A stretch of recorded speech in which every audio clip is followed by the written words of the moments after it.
it's gold.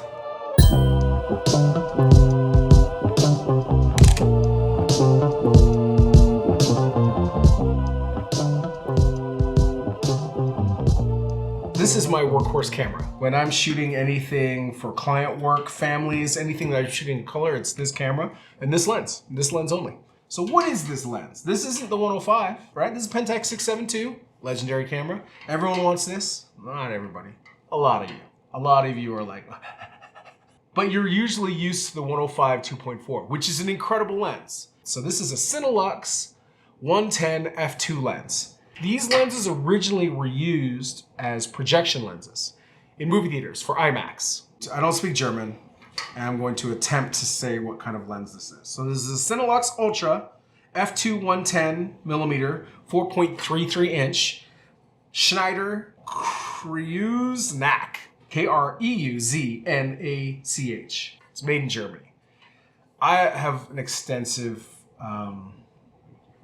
experience with Zeiss lenses.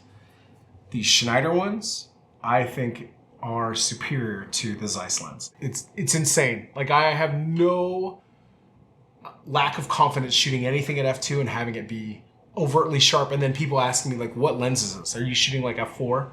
Because the bokeh and the separation between the background is incredible. Again, these lenses were made for projecting IMAX movies, and they were at f2 because it's a flat screen. I don't need depth of field. I've owned this setup 3 times. This is my 4th time owning this. The lenses prior to this did not have working f-stops. The first version I got from the bokeh factory, focused from like, I think it was 3 feet to 17 feet. Pretty limiting. I'm not doing any landscapes because it won't focus to infinity. I just hated how limiting it was, so I sold that lens. The next one I got actually focused to infinity and focused like up to like, I don't know, 18 or 19 inches, okay? All at f2. And again, that was great. I could do landscapes, I could do other things, but again, it's just so limiting at f2, so I sold it. And then I went back and sat on my work for a bit, and I was like, man, I want it back, and I bought it again. And then I ended up selling it yet again.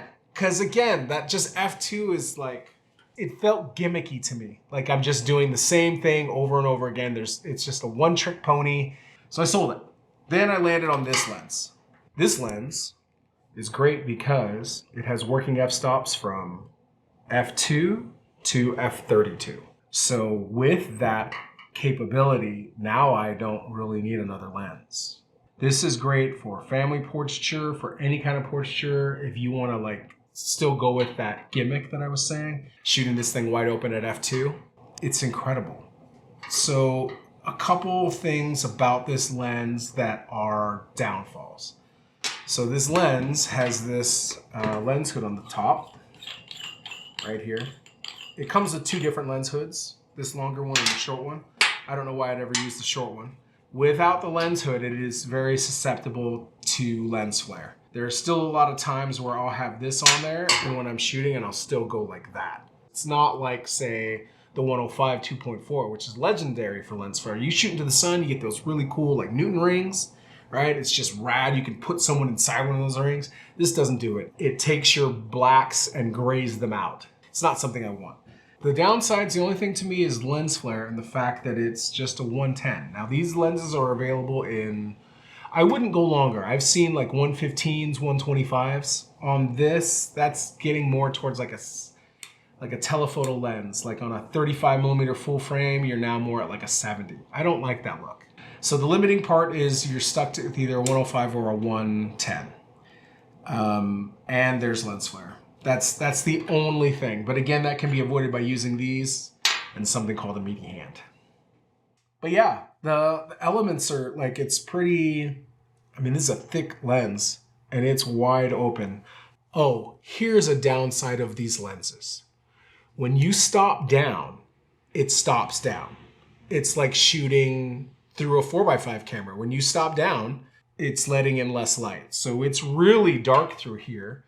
I would never be shooting f32 indoors or somewhere where it's low lit because I can't see nothing. But like if I stop down to f4, I'll be honest, even f5.6, f8, it's starting to get a little dark. When you shoot at f2, that's another great thing about this. is that, so Pentax 672s already have pretty bright screens in them, right? Especially if you're using like the 82.4, it's bright.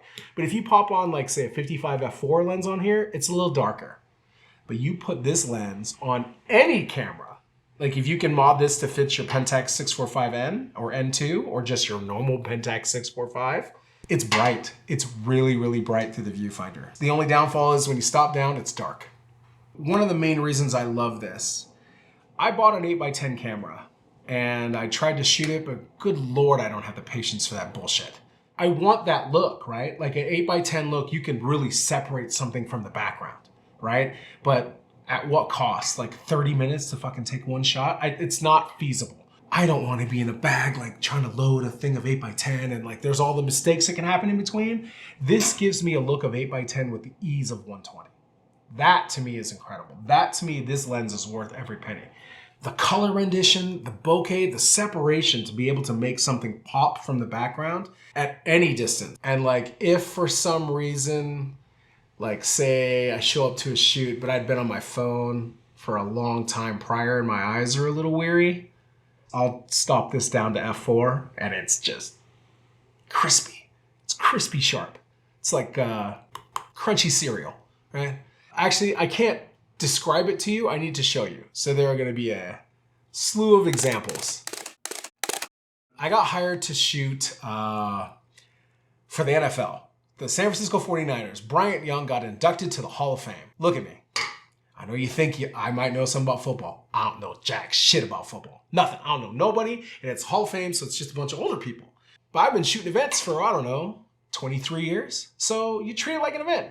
You hear noise? Woo! I'm gonna go over here. Something exciting is happening. If I see something that's interesting, I'm gonna shoot it. Like I'll share a shot. My favorite shot from the NFL Hall of Fame induction that I shot was of this little boy sitting in the stands. The way it's separated from everything else is incredible. His eyes pop, and it's because of this lens. If I shot with anything else, it wouldn't be as exciting.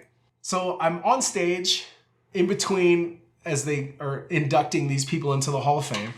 I get up there, and I'm just walking around like I own the place. Like I always do. No big deal, don't ask. I got a press pass, I can do whatever I want. This guy comes up to me, he's like, hey man, tell me about that gold lens. And I was like, oh, do you like these kinds of lenses as well? Are you into bokeh? And he's like, yeah man, I've heard about this lens. And so I just went off. I started talking, I was like, yeah man, it's f2, but this one's got working f-stops, it's incredible. It's Schneider glass, so it's like better than Zeiss and blah, blah, blah, all this, blah, blah, blah. And then he's like, but yeah, it's like a gold lens, right? I'm like, what? It was just interesting. And then somebody's like, man, what were you just talking to that guy about? I was like, about this lens. I thought he was way into photography, but I think he only wanted to know about the gold lens. You know who that was? Terrell Owens. Do I know who Terrell Owens before this? Nope, I had no idea. But apparently this dude's name's T.O. and he's real famous. He used to be in the Hall of Fame. I sat there and talked with him. I took a handful of portraits of him on this lens. So it's a great conversational point because who walks around with a gold lens? So where are we getting these lenses? We know a guy, and he custom makes these. So when you take the lens off, like he's added all these like, I don't know what they're called, helicoids, I don't know how you say it. But there's certain like little adapters like this that allow this to retrofit to a Pentax 6.7, okay? And you're asking yourself, what's the big difference between f2 and say f2.4? A lot. The way that lens reacts versus the way this lens reacts is, in my opinion, night and day. I've seen these lenses out in the wild. I see them pop up. Someone's like, oh, I modded this lens. I'm going to tell you this right now. I will only buy the Cinelux lenses. I will not buy the ISCO, ISCO. The renditioning on an ISCO lens versus this is night and day.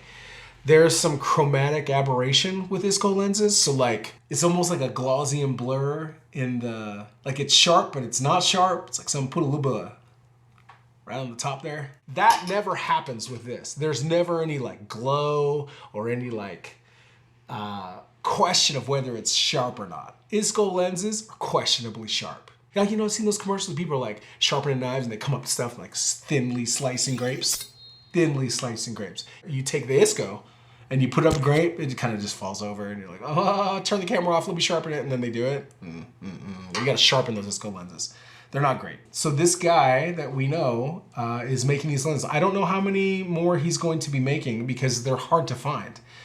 I'm actually having another, he reached out to me and said, I've got another 110, and if you are buying these lenses for other people, this is the one you keep for yourself. So I'm gonna buy it, see if he's saying what he really is saying, and then either I keep it and you can have my 110, or I'll sell the other one. I don't know. We'll see. Who knows? So at time of filming, we had 4 of these. 2 of them are gone. The 105s are absolutely gone. They got bought up. There is no difference between the 105 and the 110. The optics are just the same, rendering exactly the same. The only difference is 5 millimeters. There was a handful of different kinds of projector lenses. I've seen these in 115, 120. I've seen I actually owned a 140 for a while. Sold it too long. But we'll have a link in the description beneath this video where you can actually click and find what we have in stock. Again, we're going to be selling one of these with a kit, and then the 110 f2 with the adjustable f-stops by itself. Thanks for watching. Like and subscribe. Hit the subscribe button here, or the like here, or here.